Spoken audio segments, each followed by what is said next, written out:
Bonsoir à tous, merci beaucoup d'être venus, merci de votre présence et bienvenue sur pour cette troisième petite leçon de ville du cycle de cette année, donc le 9e cycle des petites leçons de ville, consacré cette année, vous le savez peut-être si vous avez l'habitude de venir, à l'architecture de vos équipements publics, histoire et enjeux contemporains. Ce mois-ci, l'école de musique, le conservatoire. Les questions techniques aussi, acoustiques particulièrement, seront au cœur de nos débats. Je l'imagine en tout cas. Comment faire jouer un orchestre dans une pièce sans gêner les musiciens des pièces voisines? Comment entendre un flûtiste tout seul lorsqu'une grande artère de circulation, le boulevard des Maréchaux par exemple, passe au pied du bâtiment? Pour ouvrir nos discussions, je me tourne vers Cécile Reynaud. Bonsoir. Vous êtes directrice d'études en musicologie à l'école pratique des hautes études à Paris, normalienne, agrégée de lettres classiques, ancienne pensionnaire de la Villa Médicis. Vous étiez précédemment conservatrice en chef à la Bibliothèque nationale de France, département de la musique. Vous êtes notamment spécialiste de l'histoire de la musique au XIXe siècle, au moment où se développe l'offre de conservatoire en France. Donc ça tombe plutôt bien. Et c'est de ça que nous allons traiter avec vous. Vous commencerez par dresser l'état des lieux de l'enseignement de la musique sous l'Ancien Régime, avant de raconter la création du Conservatoire national, et puis de traiter les différentes méthodes d'enseignement de la musique. Enfin, vous allez nous proposer dans un instant, pour terminer votre intervention, un panorama des écoles et conservatoires municipaux en France au XIXe et XXe siècle. Peut-être, pour commencer, un mot sur ce que nous apporte cet examen du passé que vous allez nous faire. Ça nous dit quelque chose de ce que sont les conservatoires aujourd'hui. Il y a une vraie filiation, vous nous dites, dans l'enseignement de la musique. Alors peut-être en quoi le conservatoire du début du XIXe siècle se retrouve dans le fonctionnement des établissements d'enseignement d'aujourd'hui? Merci beaucoup pour cette introduction et cette invitation. Oui, la question est évidemment aujourd'hui particulièrement importante, étant donné le contexte dans lequel nous allons parler. Et je vais en effet faire une courte, enfin pas trop courte malheureusement, présentation de l'histoire de l'enseignement de la musique dans les conservatoires, les écoles de musique et surtout le Conservatoire national de Paris au XIXe siècle, après avoir parlé un peu de l'Ancien Régime. Et il est vrai que la question de l'enseignement de la musique à la fin de l'Ancien Régime et pendant tout le XIXe siècle pose une problématique très particulière, puisque vis-à-vis de l'architecture, j'oserais dire, bien que je ne connaisse pas ces questions, puisque les établissements dans lesquels on a installé des écoles de musique et des conservatoires tout au long du XIXe siècle n'étaient pas prévus pour cela. Il est très rare que c'est arrivé, mais sur les dizaines et dizaines d'écoles de musique françaises qui se sont créées, la plupart ont été installées dans des locaux qui existaient déjà parce que les fonds dans les mairies manquaient ou d'autres circonstances. On a quelques plans, on a quelques traces de conservatoires au début du XIXe siècle et dans le courant qui ont été construits exprès pour la musique, mais c'est relativement rare, disons. Donc, du point de vue des bâtiments, évidemment, cela pose une question particulière, et on le verra tout à l'heure pour les bâtiments du conservatoire national. Je voudrais, pour commencer, parler des premiers types d'enseignement qui était le cadre, disons, de l'apprentissage de la musique sous l'Ancien Régime. Évidemment, c'est un peu un truisme de dire que l'enseignement de la musique était réservé à des classes plutôt aristocratiques. Et donc, ce sont d'abord les académies royales qui ont fondé un premier enseignement officiel, disons, et laïque, de la musique et de la danse, d'abord à Paris.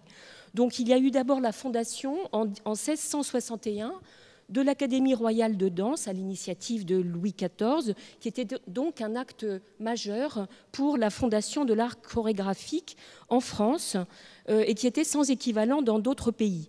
Comme vous l'imaginez, elle était le fruit de la passion du jeune Louis XIV pour la danse, de Louis XIV pour la danse, une discipline qui fait alors partie de l'éducation de tout jeune seigneur. Et l'académie qu'il fonde donc a pour objet de rétablir l'art de la danse, dit-on, dans sa première perfection, de l'augmenter autant que faire se pourra. Donc il y a en effet de premiers académistes, entre guillemets, qui sont des maîtres à danser et qui forment les premiers sujets de danse qui vont par la suite se produire sur la scène de l'opéra. Il y a évidemment une autre académie importante qui est l'Académie de musique. Je ne commande pas ces images qui parlent d'elles-mêmes. J'ai mis des petits titres qui sont explicites. Tout cela pour donner une sorte de cadre iconographique aux propos que je tiens, qui, comme vous voyez, est très général. Lully étant évidemment un des premiers directeurs, cette fois, de l'Académie royale de musique, qui elle est fondée en 1669 et qui va être aussi une des premières tentatives d'organisation d'un enseignement laïque de la musique, puisque auparavant l'enseignement de la musique était donné dans les maîtrises des églises, où d'ailleurs les femmes n'étaient pas admises. Donc, quand Lully, que je vous montre ici, est appelé à la direction de l'Académie en 1672, il y fonde avant tout une école de chant et de déclamation, école de chant et de déclamation qui va très vite disparaître une fois que Lully aura quitté la direction de l'Académie royale de musique. Des professeurs de musique en vue prennent le relais, disons, à Paris, entre autres la femme du peintre Karl Van Loo, ou bien une grande chanteuse de l'Académie royale de musique, qui est Marthe Le Rochois, dont je vous montre ici une représentation alors qu'elle est sur la scène. C'était une grande cantatrice. Et cet enseignement continue, mais il y a une telle disette d'artistes à Paris que le roi décide cette fois d'établir véritablement une école de musique, de danse et d'instruments où l'enseignement sera gratuit, une école qui est destinée à fournir des instrumentistes et des sujets de chant à l'opéra. Ainsi est fondée l'école qu'on appelle à l'époque l'école du magasin. Je remonte un peu loin en arrière, mais c'est important pour comprendre ensuite l'histoire du Conservatoire de Paris qui lui-même sera installé dans ce fameux magasin de musique. En fait, ce n'est une école que de nom, car on ne va jamais y pratiquer qu'une première formation assez superficielle. Et petit à petit, le roi va enlever à la ville de Paris la concession de ce privilège d'enseigner le chant et les instruments et va rattacher cet établissement au ministère de la Maison du Roi qui va lui donner une subvention annuelle. Petit à petit encore, l'idée de fonder une véritable école de chant naît et en 1784, le roi décide la création d'une école tenue par des maîtres de musique, de clavecin, de déclamation, de langue française, chargés d'y enseigner la musique, la composition et en général tout ce qui peut servir à perfectionner les différents talents propres à la musique du roi. Donc l'école royale de chant qui est créée donc en 1784, et là on n'est pas loin de la création du Conservatoire national de Paris qui aura lieu en 1795 et qui est un événement fondateur pour l'histoire de l'enseignement de la musique en France.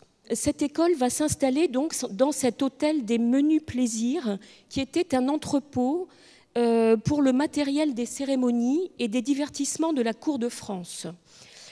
Entre 1825 et 1852, il va abriter aussi le garde-meuble de la couronne et il va accueillir ensuite, et c'est pour ça que je vous disais que cet hôtel des Menus Plaisirs, garde-meuble de la couronne était important, puisqu'il va accueillir ensuite l'école royale de chant et de déclamation entre 1784 et 1911. Voilà pour les premières écoles de chant fondées à la fin de l'Ancien Régime, 1784. S'il y a une date qu'il faut retenir, c'est celle-là, fondation de l'école royale de chant, qui va perdurer jusqu'à la fondation du Conservatoire national de musique en 1795. Pourtant, l'enseignement de la musique n'est pas exclusivement dans ces académies royales de danse, de musique ou ces écoles royales de chant sous l'Ancien Régime, comme vous vous en doutez, elle est surtout dévolue aux maîtrises. Et donc là, il ne s'agit plus du tout, évidemment, d'un enseignement laïque, il s'agit d'un enseignement religieux, les maîtrises qui seront supprimées en 1791, d'où aussi la naissance du conservatoire peu de temps après. Ces maîtrises, elles rassemblent peu de chanteurs, chacune. Ce sont des écoles principalement de chant, mais aussi de latin. Et elles rassemblent en moyenne de 8 à 10 jeunes chanteurs chacune, Ça, c'était donc l'hôtel des menus plaisirs où le conservatoire sera installé et où l'école royale de chant était installée. Vous voyez que j'ai privilégié des plans que moi j'appelle architecturaux, je ne sais pas si c'est juste. Les maîtrises donc. Oui, j'ai commencé par cette image. Il y a peu de représentation iconographique du chant dans les maîtrises. Donc j'ai cette image assez tardive d'une leçon de chant aux enfants de chœur qui est conservée au musée des Beaux-Arts de la ville de Paris, au Petit Palais. Et donc, comme je le disais, ces maîtrises concernent 8 à 10 chanteurs chacune qui sont soumis à une discipline très stricte auxquels sont adjoints des chanteurs adultes qui donnent le modèle. Ce sont des professionnels qui touchent des cachets à l'occasion de ces leçons qu'ils donnent aux enfants qui fréquentent les maîtrises. Donc ce sont des effectifs très modestes qui, en fait, en Angleterre, par exemple, lorsque le Messie de Handel sera donné en 1742, on sait que le chœur dont il dispose était composé seulement de 24 exécutants. Ce qui donne, alors on est en Angleterre, mais ce qui donne un peu l'image du nombre de personnes qu'il pouvait y avoir dans les chœurs lors de ces représentations, qui est sans commune mesure avec ce que l'on donne aujourd'hui lorsque on fait jouer des chœurs dans le Messie. Donc évidemment, les maîtrises actuelles qui s'inspirent du même principe d'éducation ne sont pas dans le même esprit. Donc la création des académies de danse et de musique ont bien marqué l'intérêt du pouvoir pour la musique, mais c'était dans un usage purement utilitaire. Leur rôle est de former des musiciens compétents qui vont divertir la cour. En fait, les maîtrises qui ont toujours été présentes, sauf une petite interruption entre 1790 et à peu près 1815, sont demeurées les seules écoles de musique à caractère plus ou moins public, qui étaient gratuites et ouvertes aux enfants pour une formation complète. Et en fait, la comparaison avec nos enseignements, nos établissements spécialisés modernes s'arrête là, puisque le nombre des garçons qui étaient réunis dans les quelques 400 maîtrises en activité sous l'Ancien Régime restait très faible. On y comptait entre 3200 à 4000 maîtrisiens. Donc on était évidemment loin d'un enseignement populaire. Cette image tirée qui est anonyme, qui représente un prêtre jouant d'un instrument très en vue, très en cours dans les instruments d'église à l'époque, qui est le serpent. Je le signale parce que c'est un instrument qui a disparu aujourd'hui et que l'on apprenait à jouer aussi dans les maîtrises. Donc, aux yeux de certains observateurs, la fin de l'Ancien Régime apparaît comme un cataclysme pour l'enseignement de la musique, d'une part à cause de la suppression des maîtrises en 1791 et d'autre part à cause de la dispersion qui a été occasionnée des très nombreuses bibliothèques de partitions musicales. Et au moment, juste après le déclenchement des événements révolutionnaires, l'État prend les choses en main, en quelque sorte, pour fonder des institutions prestigieuses, entre autres d'enseignement, qui seront conformes à l'idéal républicain, évidemment, l'école polytechnique, le conservatoire des arts et métiers, l'école normale supérieure et le conservatoire national de musique qui est créé par la Convention en 1795 et qui a pour ambition, au fond, de former des citoyens musiciens d'élite. Ses fondateurs, son premier directeur, c'est Bernard Sarrette, un capitaine d'état-major, un républicain convaincu, membre de la garde nationale. Et il faut bien savoir que le conservatoire est d'abord une institution militaire, les révolutionnaires pensant que la nation a besoin de former des instrumentistes à vent, d'élite, pour accompagner les exploits militaires, enfin les guerres, disons, et pour accompagner les fêtes de la nation. Donc on a besoin d'abord de fanfares, et le conservatoire est destiné d'abord à former des musiciens militaires, des musiciens à vent. Sarrette milite pour la fondation de cet Institut national de musique dans cette optique que je viens de développer. Les gouvernements qui vont se succéder au cours du XIXe siècle je passe vite, mais je reviendrai après sur le conservatoire, ne suscite pas de grands changements notables dans la politique musicale qui avait été définie par la République. Pourtant, je passe très vite, on va noter une certaine évolution sous le Second Empire, puisque pendant tout le XIXe siècle ont été fondées un grand nombre d'écoles de musique qui étaient en fait des écoles succursales au Conservatoire national. Il faut bien voir que tout le développement du XIXe siècle pour la fondation des écoles de musique suit une double voie. Il y a d'une part ce Conservatoire national qui construit en quelque sorte une hiérarchie des établissements, comme cela est cher au centralisme français de l'époque et bien après. Et donc le Conservatoire national va susciter la création d'écoles succursales de musique qui seront des dépendances en province du Conservatoire national. Cette dépendance se marquant par exemple, l'envoi d'inspecteurs de musique pour vérifier que l'enseignement donné dans les succursales du Conservatoire de Paris est bien conforme à l'enseignement qui est inspiré, disons, par les professeurs du Conservatoire de Paris. Donc ça, c'est cette première voie. Et il y a une autre voie qui dépend des municipalités qui vont, tout au long du XIXe siècle, en commençant à peu près les premières écoles de musique, c'est autour de 1806-1810, qui se fondent soit dépendant des municipalités, soit étant des écoles privées, qui souvent se fondent dans des établissements, dans des bâtiments déjà existants et parfois proches des salles de concert, des théâtres ou autres, pour être en dépendance de la vie musicale active, l'enseignement devant être proche de la vie musicale active. Je vous montre l'hôtel des menus plaisirs aujourd'hui, puisque c'est là que le conservatoire de musique a été installé dès 1795. Pour ceux qui connaissent ce quartier de Paris, c'est dans le 9e arrondissement. On voit la rue Sainte-Cécile, il y a la rue Bergère, je pense aussi. Donc c'est là que le Conservatoire national a été installé jusqu'en 1911 pour partir ensuite rue de Madrid. Et c'est là qu'est aujourd'hui le Conservatoire national d'art dramatique. Je vous en montre la façade en 1862. Par laquelle entraient les élèves, les professeurs et aussi ceux qui assistaient aux concerts qui étaient donnés dans la salle des concerts du conservatoire, qui avait été construite, je crois, en 1811. Cette salle de concert qui rendait le conservatoire célèbre dans l'Europe entière, puisque c'était la seule salle complètement en bois en Europe et qui était connue pour une acoustique absolument unique que tous les compositeurs de l'époque jalousaient. Le conservatoire, je passe très vite, a donné une sorte de fil directeur au type d'enseignement de la musique pendant tout le XIXe siècle, par exemple, ces concours du conservatoire qui étaient publics.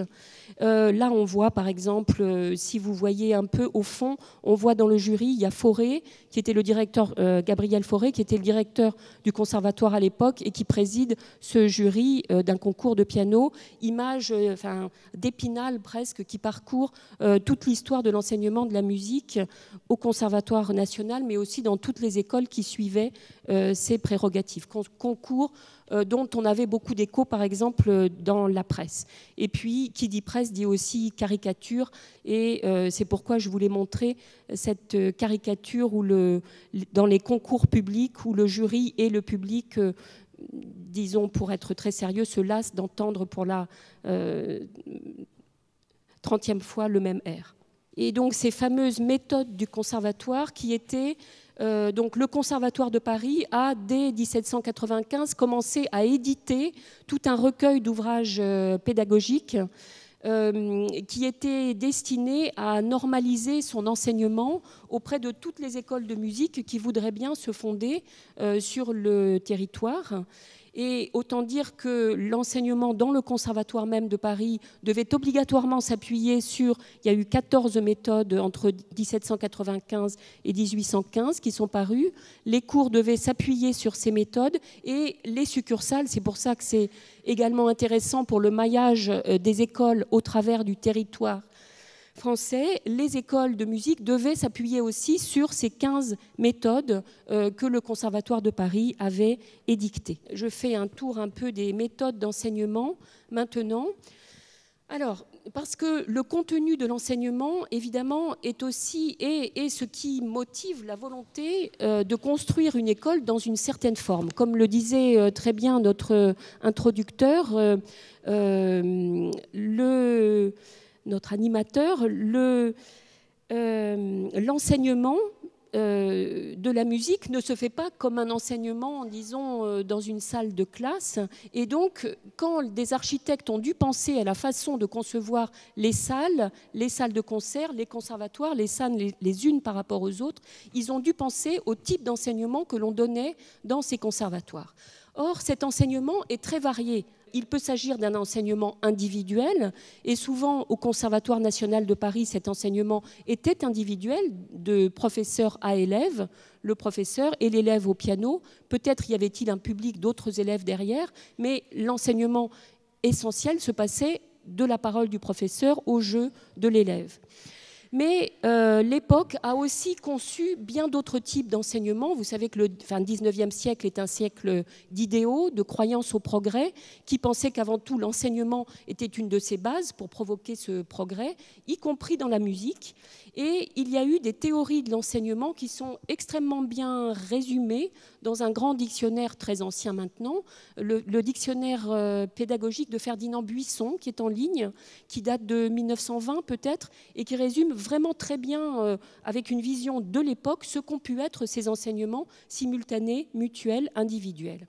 L'enseignement simultané, c'est l'enseignement devant une classe, tel qu'il pouvait se produire dans les conservatoires pour des classes d'histoire, des classes d'harmonie, des classes d'écriture. Mais il y a eu aussi, à cette époque, une volonté de développer un enseignement qu'on a appelé mutuel.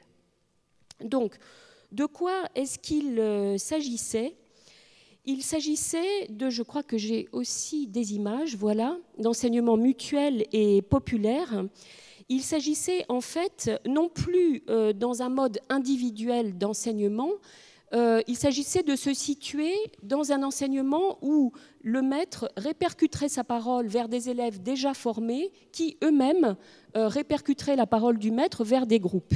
C'est-à-dire que le maître n'était plus seul à enseigner, mais que sa parole se divulguait vers des auxiliaires, disons, qui étaient formés par lui, qui étaient encore des élèves, mais qui eux-mêmes diffusaient son savoir vers les élèves qui étaient encore en formation. Donc ce système, avec des auxiliaires, était typique de ces écoles mutuelles. Il y a eu toute une philosophie de l'enseignement mutuel qui s'est développée en Angleterre autour de grands noms comme ceux de Bell et Lancaster et qui se sont ensuite développés en France.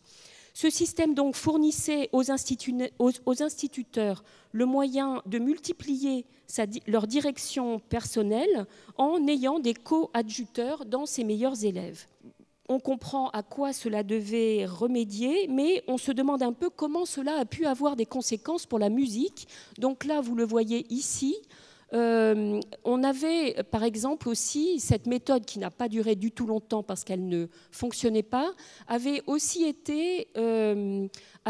eu comme conséquence de développer d'autres systèmes d'écriture musicale, parce que pour expliquer à tout un groupe comment on lisait une partition, il fallait simplifier le langage musical. Donc, Boquillon-Willem, qui est un des initiateurs de l'enseignement mutuel, ou Alexis de Garaudet en musique, avait essayé d'inventer un nouvel alphabet musical, mais vous compreniez bien tous les problèmes que cela pouvait poser, puisqu'on ne pouvait pas réécrire toutes les œuvres classiques, toutes les œuvres du répertoire dans un nouvel alphabet. Et donc, ce système a vite été abandonné.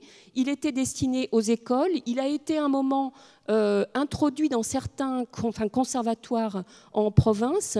À Paris aussi, au Conservatoire national, on a essayé d'introduire ce nouvel alphabet de l'enseignement mutuel, mais cela a dû être abandonné très vite.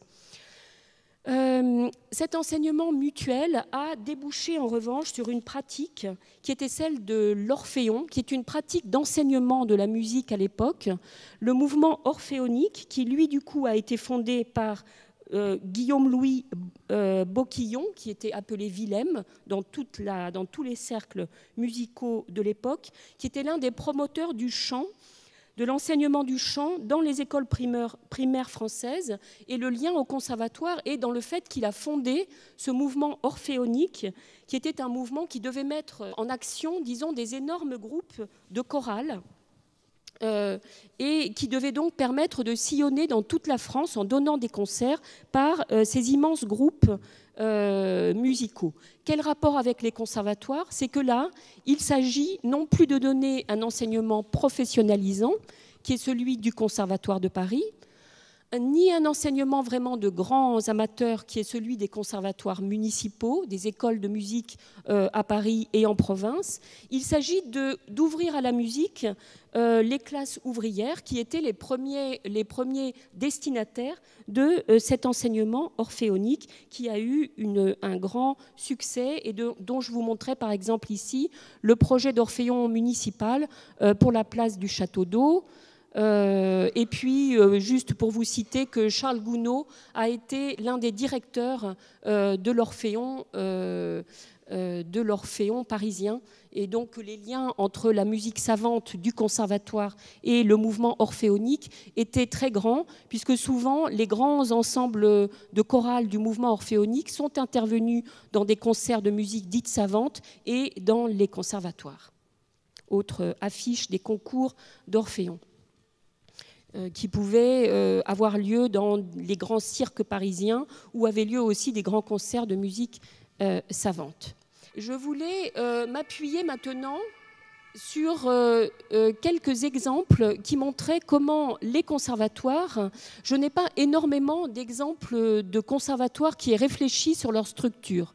Bien sûr, on a le Conservatoire national au XIXe siècle qui réfléchit, qui s'installe dans une bâtisse toute prête, donc il n'est pas question de construire un conservatoire. On est déjà bien content d'avoir un lieu où mettre tous ses professeurs et ses élèves. Dans les conservatoires de province, j'en ai trouvé un aussi, celui d'Angers, qui, à un moment, je crois dans les années 50, prévoit un nouvel établissement. Donc j'ai assez peu trouvé de plans pour construire des conservatoires entre 1800 et 1860. Il y en a sûrement, mais il faudrait aller fouiller dans les archives municipales. Donc je me suis fondée sur Paris et sur Angers. Les textes que je vous ai donnés ici sont destinés justement à donner quelques éléments de réflexion sur la forme qu'un conservatoire devait prendre, et d'abord celle qui montrait que les locaux des conservatoires étaient d'abord destinés à l'affluence des élèves. Donc je vous montre par exemple ce décret qui avait lieu à l'agrandissement du conservatoire, qui avait trait à l'agrandissement du conservatoire national en 1883. Et voilà comment cette partie commence. L'affluence des élèves a rendu insuffisant un local qui se présentait autrefois aux principales exigences de l'enseignement. Aujourd'hui, les 75 classes qui existent indispensablement et les deux cours qui sont donnés pour certaines classes d'élèves et pour le public y étouffent et se superposent, pour ainsi dire. Classe de piano, classe de trompette, classe de violon se renvoient les unes les autres à travers les cloisons trop minces.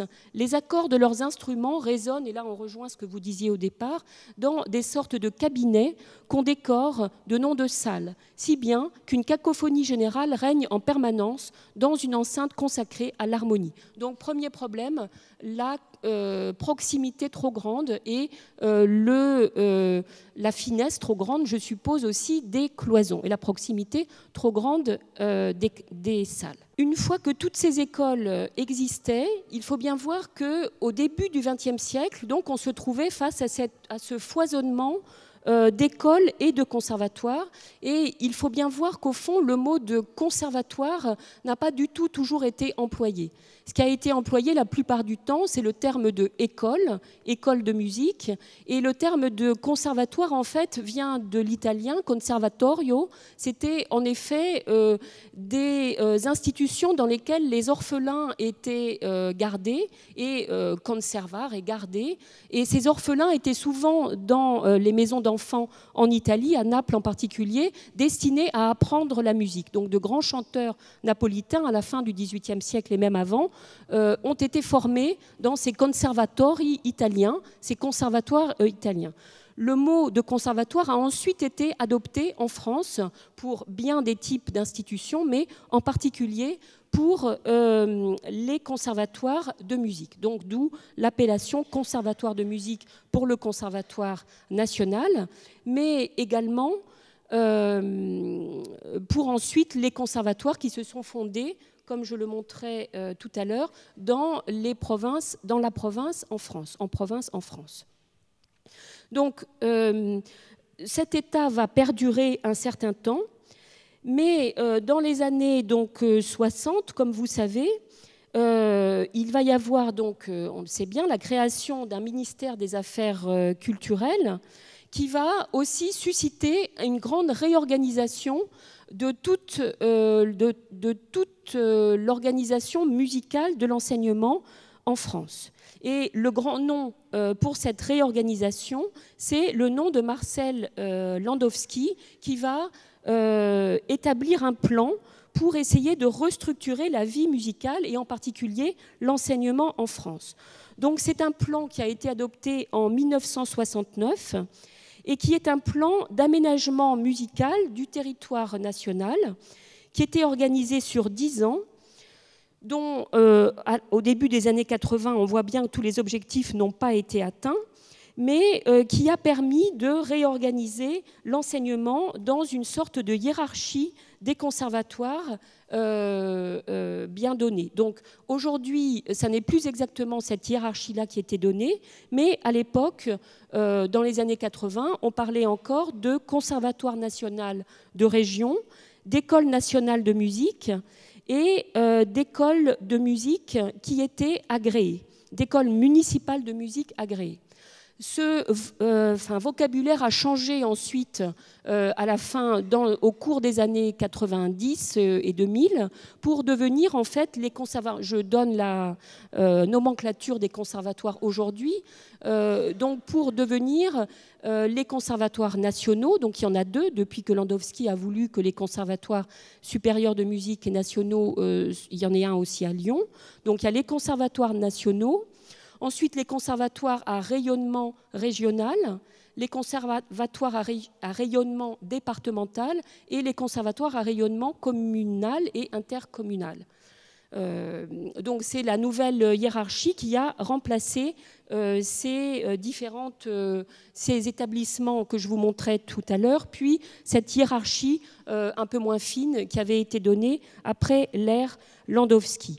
Tout ça étant donc l'attribution des titres de conservatoire, donc rayonnement départemental, régional, communal ou autre, étant soumis au fait que ces conservatoires aient au moins une ou deux disciplines, c'est-à-dire musique ou danse, musique et danse. Pour les conservatoires, je crois, à rayonnement régional, c'est 3 disciplines, musique, danse et théâtre.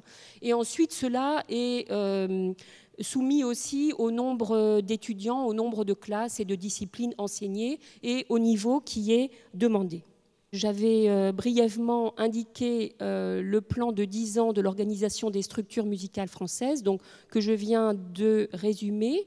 Je voulais montrer simplement, pour terminer, ces images d'un projet en 1857 d'architecture d'un conservatoire en province, le conservatoire d'Angers, où les architectes avaient prévu de loger le directeur dans le conservatoire. Donc il n'a jamais vu le jour et l'école de musique d'Angers a été supprimée dans les années 60. Mais on y voyait, ça n'est pas très lisible, mais on y voyait en fait assez bien au rez-de-chaussée la présence des salles, de toutes les salles d'enseignement, y compris d'une salle d'accord, qui était la salle où les élèves devaient s'accorder avant d'aller dans les différents cours. Et l'appartement du directeur était au premier étage. Je vais conclure sur ces questions pour dire que je voulais, dans cet exposé, montrer comment les contenus différents des enseignements durant tout ce 19e siècle, qui a vu naître le Conservatoire national de Paris, qui était une institution professionnalisante pour la musique, qui, dans son sein, avait d'ailleurs au début autant le théâtre que la musique. La danse arrivera bien plus tard. Comment le contenu de ces enseignements devait se diffuser à travers la France par le biais des succursales des conservatoires. Ces succursales, je n'ai pas trouvé beaucoup d'exemples de construction de succursales qui auraient témoigné de comment est-ce qu'il fallait idéalement construire un conservatoire pour que toutes ces disciplines puissent se mettre ensemble. Mais le sens de mon propos était de montrer que le contenu de cet enseignement, nous avons les moyens de l'exposer, de le faire connaître. Il y a toute la bibliographie qu'il faut pour cela. Et aujourd'hui, donc, on peut, je pense, quand on construit un conservatoire, se fonder aussi sur ce contenu de l'enseignement qui a évolué, mais pas entièrement changé, évidemment. Je vous remercie. Merci beaucoup, Cécile Reynaud. On peut vous applaudir.